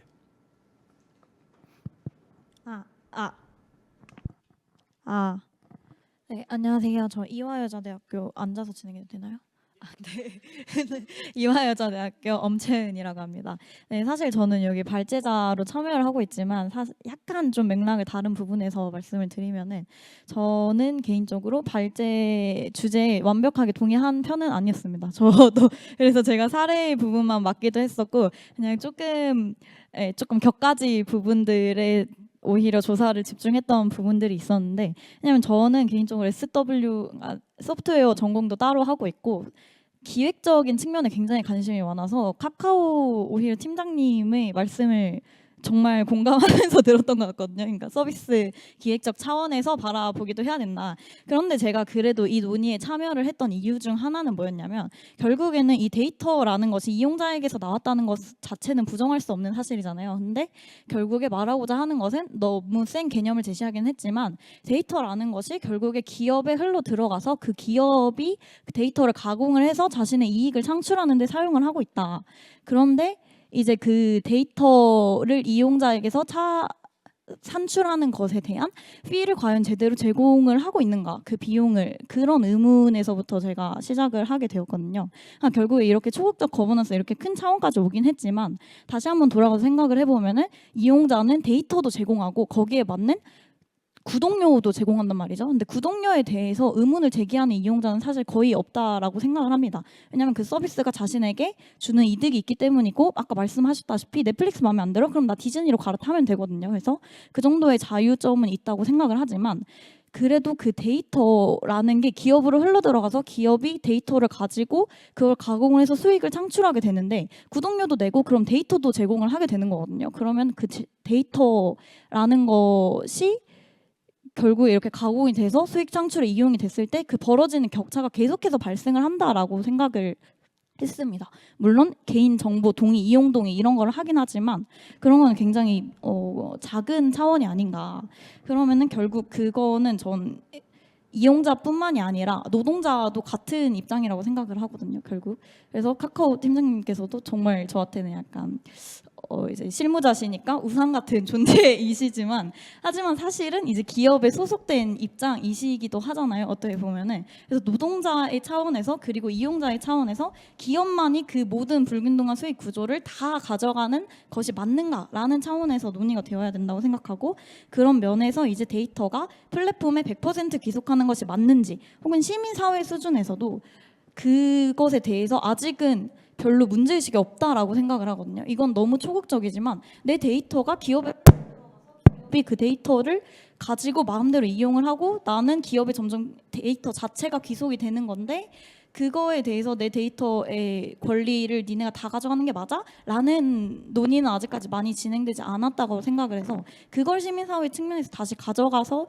이야기를 하는 것이 어떨까라는 생각을 저는 개인적으로 했습니다. 그래서 네, 이 부분에 대해서 한번 생각해 봐 주시면 좋을 것 같고 데이터를 정말 그렇게 계속 불균등한 차원을 재생산하는 것이 맞는지에 대해서 한번 좀 논점을 고찰해 보면 좋을 것 같았습니다. 감사합니다. 네, 악마가 맞다는 말씀이네요. 예, 전 팀장님 뭐 간단히 답변 부탁드리겠습니다. 네, 저희 쪽으로 전향하신 줄 알았는데 또 그런 건 또 아니네. 예, 말씀 주신 부분은 이게 상당히 좀 이미 학계에서도 많이 논의가 되고 있고, 과연 데이터가 누구 거냐, 뭐 이런 이슈는 이게 생각보다 간단하지 않습니다. 이제 데이터와 이제 정보에 대한 차이도 있고요. 과연 데이터가 그만의 가치가 있느냐. 그럼 이제 이게 법학회로 넘어가면 그럼 과연 민법상으로 이게 누구 거야라는 이슈가 되고 이걸 민법에서 다룰 수 있는 주제야? 부터 얘기를 해야 되는 거고요. 그래서 정부 정책적으로 봐도 이런 데이터가 과연 가치를 얼만큼 산정해 있는지도 사실 얘기가 나오지 않습니다. 이건 또 하나의 대담론이 될 수는 있는데 사실 제가 좀 뒤늦게 말씀드렸네요. 이게 제가 말씀드린 건 저희 회사의 공식 의견은 아니고 제 개인적인 의견을 말씀을 드리면 이게 사실 이 데이터는 이 들어오는 데이터가 생각보다 가치가 없는 경우가 많습니다. 아까 제가 말씀드렸지 생일 정보 같은 거 가공을 안 하고 활용을 안 하면 가치가 없는 데이터가 되는 거거든요. 이제 과연 이제 실제로 이게 도움이 되는 정보가 돼서 우리가 활용을 했을 때 가치가 발생하는 거고 그거를 하기 위해서는 양 기업과 이용자의 둘 다의 노력이 제공해주고 가공해주고 약간 이런 게 또 작용을 하거든요. 이런 측면에서 봤을 때 사실 이 부분은 좀 고민을 해봐야 될 것 같습니다. 다만 이제 기업의 입장에서는 이용자들에게 최선의 서비스, 그다음에 이용자가 편의를 느낄 수 있는 이게 저희가 과거로 돌아가서 택시 지금 나가서 잡기 좀 싫잖아요. 그래서 이렇게 좀 플랫폼을 통해서 최선의 서비스, 이용자의 편의, 그다음에 이용자의 연결을 도와서 좀 후생을 좀 복지하는 약간 그런 식으로 좀 추구를 하고 있고 아까 김정준 팀장님 잠깐 말씀하셨지만 사실 ESG적인 측면에서 이제 기업들도 상당히 좀 노력을 많이 하고 있습니다. 예, 그래서 뭐 카카오뿐만이 아니고 이 인터넷 기업 뭐 이제 과거 전통적인 이제 그런 대기업들도 하고 있고 ESG를 좀 늘려가면서 오히려 이렇게 아까 말씀하셨던 전 사실 이게 약간 그러지만 수익의 격차가 발생한다는 거에 대해서는 동의는 못하지만 나중에 이제 식사를 하시면서 좀 얘기를 하시면 될 것 같은데요. 어쨌든 이렇게 이제 뭔가 기업이 번 거를 다시 사회에 환원하고 사회 공헌 활동이나 ESG 활동을 통해서 뭐 기업과 다시 이용자가 다시 좀 함께할 수 있는 약간 그런 식으로 좀 더 풀어나가는 게 좀 맞지 않나는 좀 생각이 좀 듭니다. 그리고 아까 그런 문제 같은 경우는 굉장히 좋은 주제고 그런 문제도 나중에 한번 다른 학회도 참석해 보시면 이 이슈 되게 핫합니다. 예, 학회들에서 이 이슈 요즘 많이 다루고 있거든요. 그래서 같이 한번 고민해 보시면 좋을 것 같습니다. 네, 이상입니다. 감사합니다. 질문이 계신 분 혹시 한두 분 더 네. 본인 소개 간단히 하고 질문 부탁드리겠습니다. 예, 마포에서 그 미디어 교육자로서 활동하고 있는 정상훈이라고 합니다. 발표 잘 들었고요. 플랫폼 봉건주의라는 얘기는 오늘 처음 들었습니다. 그래서 그 얘기 들으면서 과연 이게 맞느냐. 사실 지금의 오히려 하도는 디지털 식민지 이런 얘기들이 많이 나오고 있거든요. 저개발 국가에서 생성되어 있는 그런 데이터들을 초국적 자본인 플랫폼이 활용을 해서 그걸로 통해서 초과 이윤을 창출하고 그것으로 불평등한 세계를 점점 더 공고화시켜 나간다라는 얘기들이 많이 나오고 있는데 사실 봉건주의라고 하면 조금 더 낭만적인 접근이지 않은가 싶은 생각이 들어서요. 그렇다면은 그 데이터를 기반으로 해가지고 초국적 자본이 어떻게 그 이윤을 창출해 나갔는지 하는 그런 커다란 구조 속에서 보는 것이 더 맞지. 봉건주의라는 관점에서 보는 것은 조금 더 초점에서 벗어난 것이 아닌가 싶은 생각이 들고 특히나 2007년, 8년, 9년도에 그 금융자본주의가 거의 종말을 가하고 그 초국적 자본에서 또 다른 이윤 창출 기반으로 삼는 것이 제4차 산업혁명 얘기 나오다가 그것이 수그러들고 그 다음에 나온 것이 지금 플랫폼, 인공지능 이런 것들이 이제 하도로 나가면서 마치 새로운 세상을 열어나가는 새로운 혁명인 것처럼 이렇게 꾸미고 나가는 모습들을 보이고 있는데 그런 허구성들을 좀 더 학문적으로 조금 더 들여다보시는 게 좋지 않을까 싶은 생각이 듭니다. 이상입니다. 최근에 나오는 봉건주의라고 하는 표현들이 좀 듣기에는 거북하시겠지만 이게 어떻게 보면 자본주의가 지나치게 앞으로만 전진하는 현상과 크게 배치되는 표현은 아닌 것 같습니다. 왜 이 표현을 썼냐 하면 그 바르파키스 같은 사람들도 그러니까 그러니까 노동을 투입하긴 하는데 옛날에 비해서 노동자들보다 훨씬 더 많은 부를 가져간다. 이건 불공평하지 않느냐라고 하는 맥락에서 렌티어 이코노미라는 아까 표현을 썼습니다. 그러니까 말하자면 일을 덜 하고서 너무 많이 가져가는 게 아니냐라고 하는 것이고 이게 이제 피케티 논의라 굉장히 많이 맥락을 같이 하는 게 아닌가라고 하는 그런 의미에서 지금 뭐 가설적이지만 많은 데이터는 없습니다만 그런 관심들을 가지고 들여다본 것 같습니다. 네, 혹시 뭐 질문 계신 분도 한 분 정도, 뭐 12시는 다 됐습니다만 네.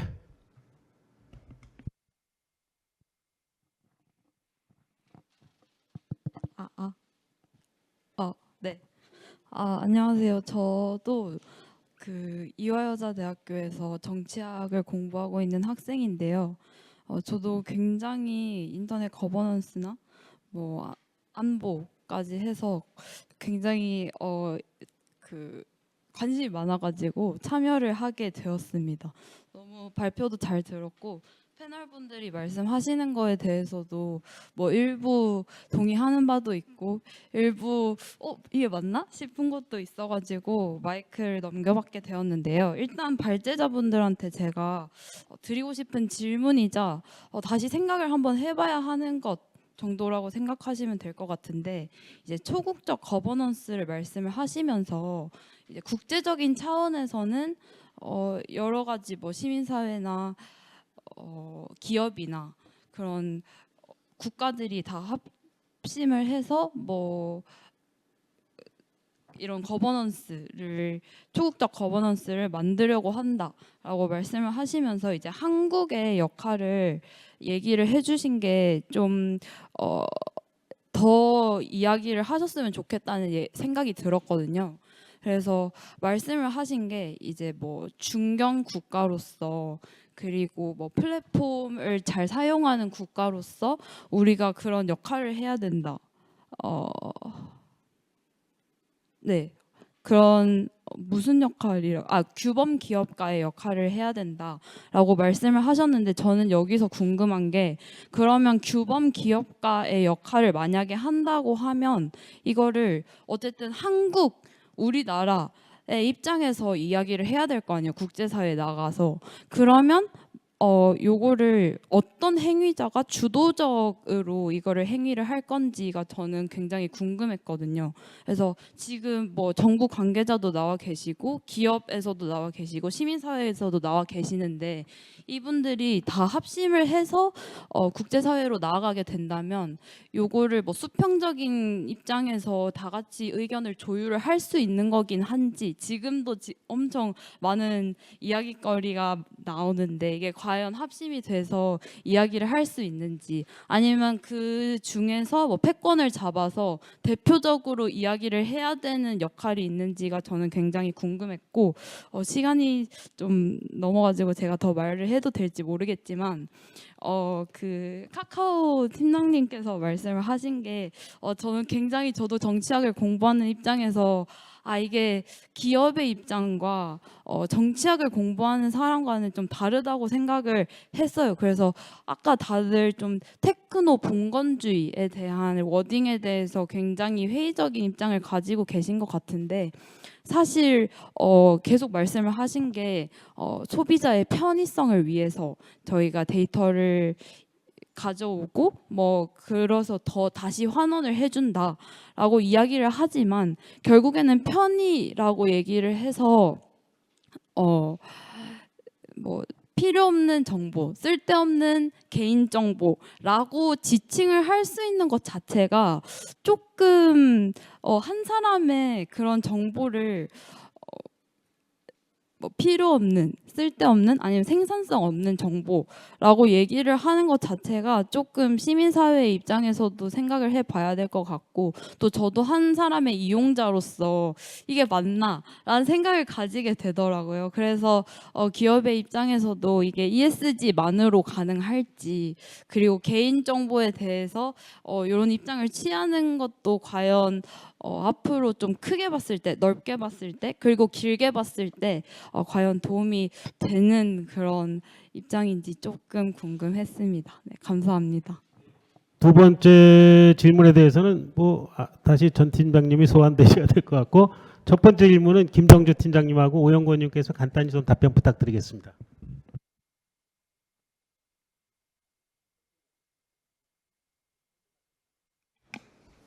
네, 뭐 제가 말씀드릴 게 있을까 좀 싶긴 한데, 제가 쓸데없는 정보라고 표현을 했나요? 만약에 그랬다면, 제가 그런 기억은 없는데 그랬다면 좀 정정을 좀 드리고요. 이게 쓸데없다 아니다가 문제가 아니고, 이 정보와 이제 데이터와 이제 정보에 대한 가치 문제, 이거 아까 이제 문의를 해서 이제 문의 좀 드렸는데,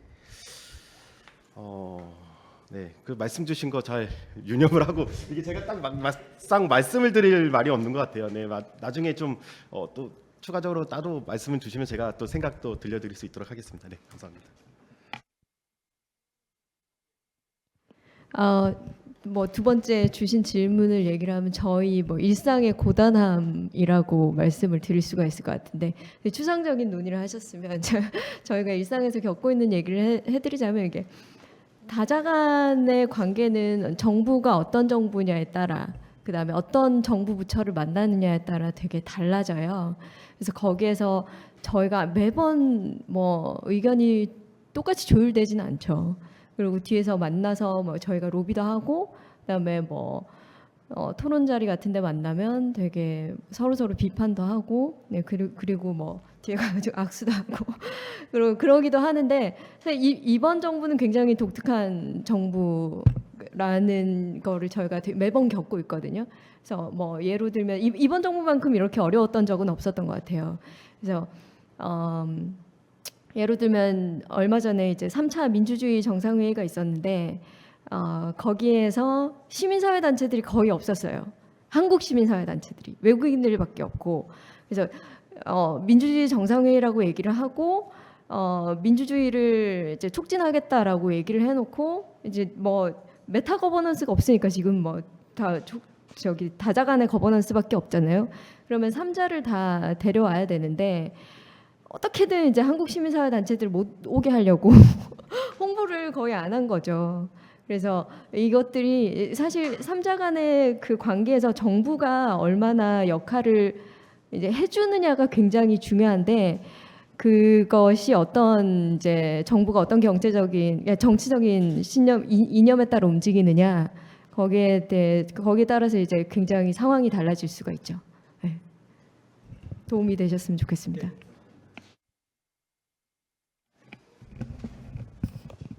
저희 거버넌스 논의를 할 때 국가를 대표해서 누군가가 나가서 할 이유는 없다고 생각을 하고요.